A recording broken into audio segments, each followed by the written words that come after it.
Did you grow up thinking the first real UFO crash was Roswell? We did too. But that's not what the old documents tell us. In 1933, under Mussolini's regime, a bell-shaped craft allegedly came down in northern Italy.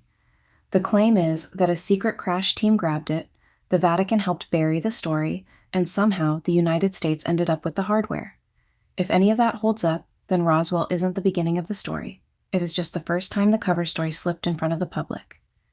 In this video, we'll go through what we can actually see on paper: the crash, the cover story, this strange little office called RS-33, and why modern intelligence people keep quietly pointing back to Italy as Roswell before Roswell.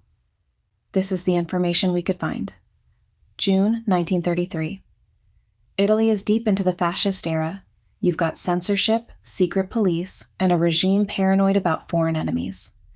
Near the town of Magenta, just west of Milan, witnesses report an unknown craft had crashed, not a conventional airplane, more like a metal bell, a squat, rounded object maybe 10 meters across. No wings, no propellers, nothing that you or I would relate to a plane from the era. Mussolini's instinct was that this must have been experimental aircraft from France, or Britain, or Germany. The political climate in Europe at the time meant this was deemed a threat that must be studied and addressed. The regime set up a top-secret commission, the Gabinetto RS-33, usually just called RS-33. It's a small group of political, military, and scientific figures, and their job is simple: take control of the object, take control of the witnesses, and take control of the story. We don't have a nice, sharp photograph of the craft sitting in a field, but we do have a significant paper trail. In the 1990s, Italian researcher Roberto Pinotti gets a package from an anonymous source calling himself Mr. X. Inside are original Mussolini-era documents: telegrams, memos, instructions, going back to the early 1930s. Some of them are from Agenzia Stefani, the regime's official news agency, which was basically the state's mouthpiece.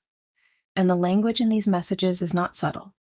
One telegram, marked with the highest urgency, orders absolute silence about the landing of an unknown aircraft on Italian soil. Journalists are warned they can face maximum penalties and a state security court if they go off script. Another telegram tells editors exactly how to frame it for the public. It was a meteor, supposedly identified by an observatory. No big headlines, no dramatic coverage, just a natural phenomenon. Nothing to worry about. This is far easier under a dictatorship that controls all media, as Mussolini did at the time. The most interesting piece isn't a telegram. It's a protocol memo. It's addressed to a figure using the name De Santi, it carries the seal of the Kingdom's Senate, and it's explicitly tied to RS-33.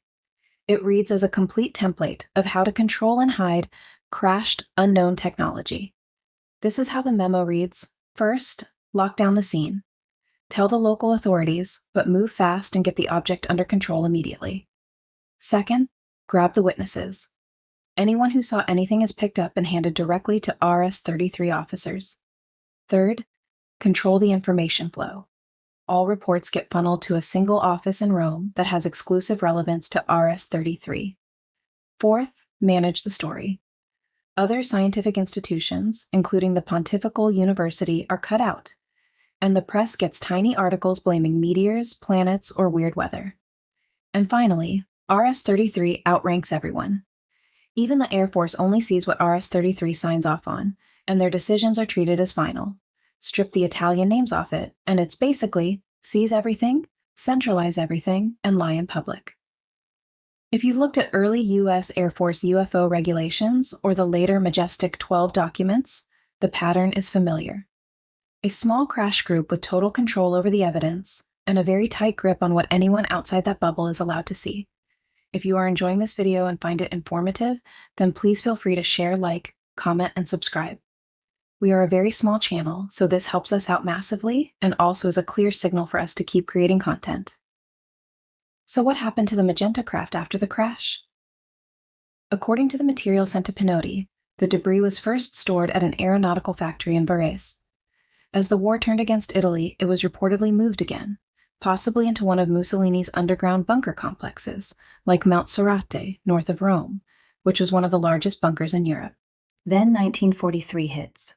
Germany moves in, seizes Italian military sites, and in the depths of an invasion, all paperwork just stops. It is claimed German forces took control of the program and the intelligence it possessed. But we are in the realm of claims in what must have been a pretty chaotic time, as from September 1943, Italy was invaded from the north by Germany and the south by the Allies. What we do have is documentation about the crash, the media control, and the RS-33 protocol, which is enough to raise suspicions at the very least. Now this is where the Vatican comes into the story. Journalist Christopher Sharp and more recently whistleblower David Grush have both pointed to a Vatican role in what happened after 1933. This is our understanding of the story. Mussolini quietly tells Pope Pius XII that they have a recovered and unknown craft. As Italy leans closer to Nazi Germany, the Vatican supposedly gets nervous about that technology, whatever it actually was, staying in fascist hands. Behind the scenes, the Vatican allegedly tips off the United States about the object and where it's stored.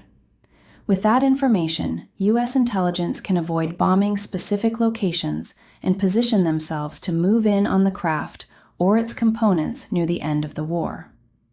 That part of the story is built on testimony and secondary reporting, not declassified cables we can go and download. But if it's even partially true, it would mean the first serious UFO tug-of-war between Europe and the U.S. started a decade before Roswell. Pinotti had the paper and ink examined by forensic experts. Their verdict: the materials match genuine 1930s stock. Italian historians and native speakers have also compared the typography, layout, and phrasing with known fascist-era telegrams and internal memos, and they line up with real documents from that period. That doesn't prove non-human intelligence was involved. What it does strongly suggest is that, in the early 1930s, the Italian state really was looking at something they described as an unconventional flying vehicle, setting up a dedicated crash commission, and ordering total press silence while pushing meteor explanations through state-run media. Fast forward to now.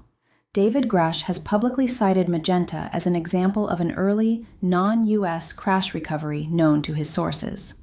Lou Elizondo has said on record that he saw compelling foreign documentation about a recovered craft predating Roswell, and when the country was basically guessed on air, he agreed it was Italy. So if you pull it all together, the picture looks something like this. A bell-shaped craft crashed in a field outside Magenta in 1933. A secret commission called RS-33 was created to study and cover up the incident. A state news agency ordered to report meteor and offer no dissenting view. A link to the Vatican having knowledge of the craft, and modern intelligence officers quietly nodding back at the same case almost a century later. So what do you think? What really happened at Magenta? Let us know in the comments and we will respond. Thanks for staying with me to the end of this one. If you want more like this, hit subscribe, drop your thoughts in the comments, and share this with someone that you think will enjoy the content. Until next time, stay curious and always do your own research.